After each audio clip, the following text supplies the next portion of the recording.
Dans le domaine de l'éducation canine, la friandise, c'est un peu comme des brassards lorsqu'on apprend à nager. C'est très utile, ça évite les gros accidents, ça évite de se noyer, ça permet de faire des erreurs sans qu'il y ait des conséquences trop graves, mais si on garde les brassards tout le temps, on n'apprend jamais vraiment à nager. La friandise, c'est donc votre meilleur allié et également votre pire ennemi. On va donc voir ensemble 3 erreurs d'éducation qu'on fait régulièrement avec l'utilisation des friandises. Et moi, c'est vrai que les friandises, elles m'ont beaucoup aidé dans l'éducation de Mia. Elles m'ont aidé notamment pour travailler sa concentration. D'ailleurs, je vous montre en détail comment j'ai fait ça dans la petite formation qui est gratuite en description de cette vidéo. Et donc les friandises, moi je ne suis pas contre, mais il ne faut pas voir ça comme quelque chose qui est magique, et il faut vraiment l'utiliser de la bonne manière. Et donc la première erreur qu'il faut éviter de faire lorsque vous voulez éduquer votre chien en utilisant des croquettes, c'est de toujours devoir montrer les croquettes pour qu'il vous obéisse. C'est comme si moi je voulais qu'à chaque fois que Mia m'obéisse, je dois lui montrer le sachet et lui montrer que j'ai des croquettes dans les mains. Le problème de ça, c'est que si votre chien n'obéit que lorsque vous avez les croquettes, vous vous créez un handicap. C'est-à-dire que sur le moment, c'est vrai que ça va être plus simple, mais en réalité, ce qui va se passer, c'est qu'avec le temps, votre chien va se dire que dès que vous n'avez pas de croquettes, il n'y a aucun intérêt à ce qu'il vous obéisse, et donc il ne le fera pas. Et souvent, quand on utilise cette méthode, on va également montrer la croquette pour éduquer notre chien. C'est comme si je montrais à Mia, il disait coucher. C'est bien Mia. Mais là, le problème, c'est que son attention, il est sur la friandise, il n'est pas sur moi. Mia, elle obéit à la friandise et pas à son maître. C'est ce que vous allez voir d'ailleurs dans le programme sur la concentration, c'est que ce qui est important, c'est que le focus de votre chien il soit sur vous. Et dans n'importe quel moment de la promenade ou de la séance d'entraînement, il faut que vous réussissiez à avoir son attention. Que Mia, quand je dis son prénom, elle me regarde dans les yeux. Vous voyez, elle me regarde moi, elle ne regarde pas la croquette. Même si là, elle a vu que je l'avais, donc ça abîme l'exercice. Mais mon intérêt, c'est que son attention, il soit sur moi. Le seul moment où vous pouvez utiliser la croquette comme un aimant pour l'obéissance, c'est au moment du façonnage. Lorsque vous apprenez à votre chien à se coucher, vous allez dire coucher, il ne va pas comprendre ce que vous lui dites. Donc le façonnage d'une commande, le plus simple, c'est d'utiliser une friandise, effectivement, un clicker si vous vous sentez plus à l'aise là-dessus, et de guider votre chien pour qu'il fasse ce que vous voulez. Par exemple, si je veux que Mia tourne, je peux dire Mia tourne. Voilà, au début, elle suit la friandise, bravo, et après, tourne, elle le fait toute seule. Bravo Mia. Donc c'est le seul moment où la friandise peut être utilisée à chaque fois, et ça c'est pendant les premiers exercices de modelage. Ensuite, moi ce que je fais pour que Mia, elle m'obéisse dans tous les contextes, mes friandises vont toujours être cachées dans ma poche. Donc elle ne sera jamais si on sort avec des friandises ou non. Et donc elle va toujours supposer que j'ai des friandises, mais elle ne le sera jamais. Et ce ne sera pas ça le vecteur principal de son obéissance, ce sera la répétition, l'habitude qu'on a créée ensemble, en utilisant le renforcement positif qui est un des éléments finalement du conditionnement opérant. Et si vous fonctionnez comme ça, votre chien ne vous obéira pas parce que vous avez des croquettes, mais la croquette, ce sera juste une conséquence positive qui renforcera le comportement. Et ça nous amène à la deuxième erreur qu'on fait souvent lorsqu'on veut éduquer notre chien avec des friandises, c'est qu'on donne une friandise à chaque commande. À chaque fois que notre chien il fait quelque chose de bien, on lui donne des friandises.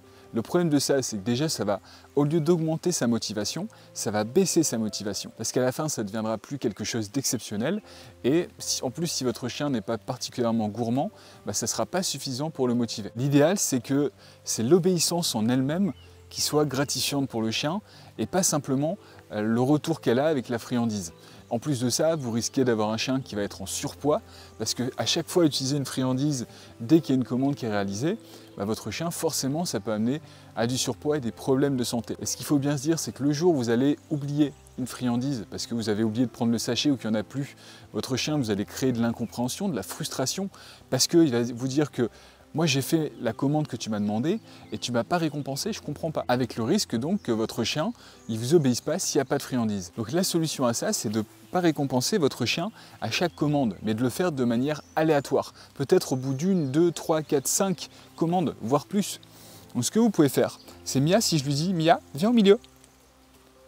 Elle va venir au milieu, bravo, je vais simplement la féliciter, mais je ne vais pas la récompenser tout de suite. Mia au pied. Oui. On tourne? C'est bien. Vous voyez, elle n'est pas frustrée parce que je ne la récompense pas. Tu recules? Tu recules? Viens. Fais le bisou. Oui, c'est bien. Et là, je vais la récompenser avec une friandise. Mais j'aurais pu le récompenser avec autre chose.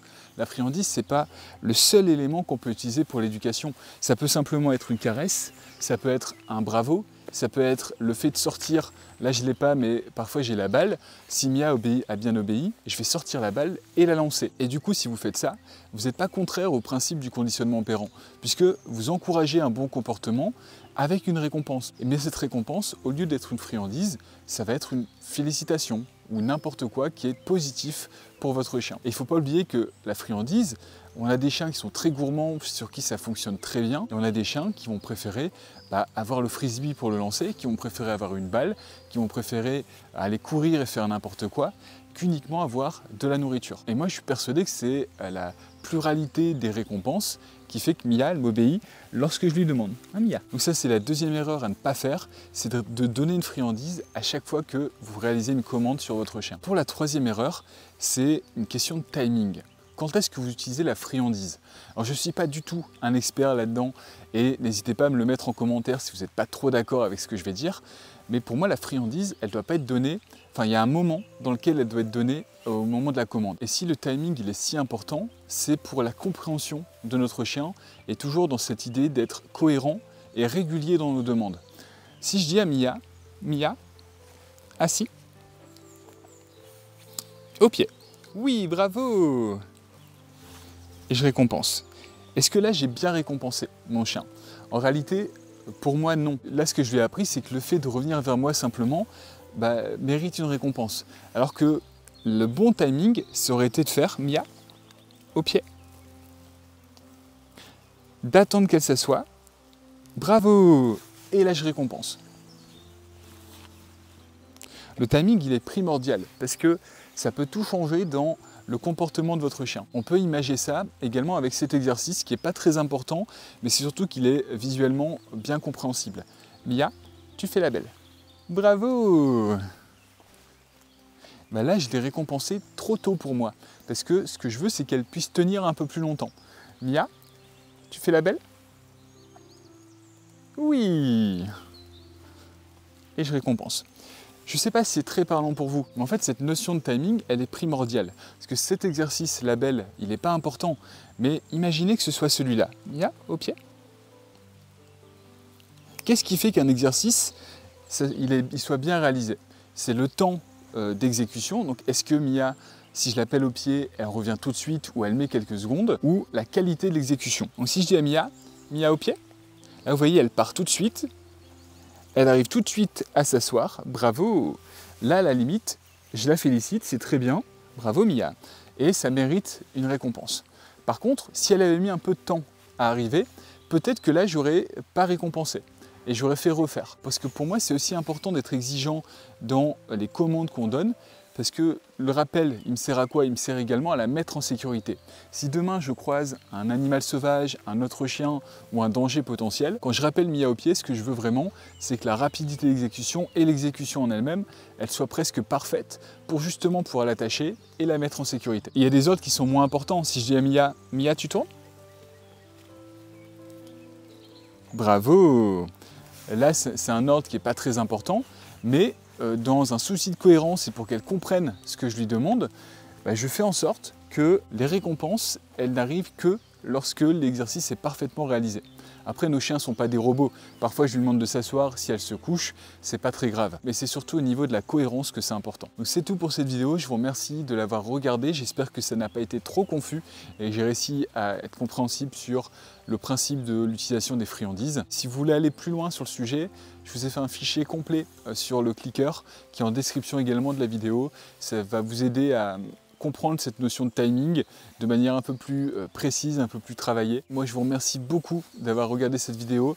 Merci pour vos encouragements. Je suis super content de voir la chaîne qui se développe comme ça et de pouvoir passer autant de temps avec Mia. C'était important pour moi de pouvoir passer du temps avec Mia et le projet va dans le bon sens. Je n'ai jamais passé autant de temps avec mon chien. On a repris les randonnées récemment. Là, je suis un peu embêté avec la chasse. Je ne sais pas trop comment savoir où est-ce qu'il y a des moments de chasse pour ne pas la mettre en danger.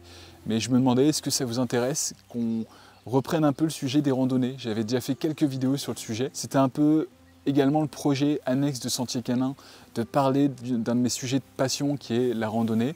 Si ça vous intéresse et qu'il y a des sujets que vous voulez qu'on aborde ensemble, n'hésitez pas à le mettre dans la description de la vidéo. Et moi je vous dis à jeudi pour la prochaine vidéo. Au revoir.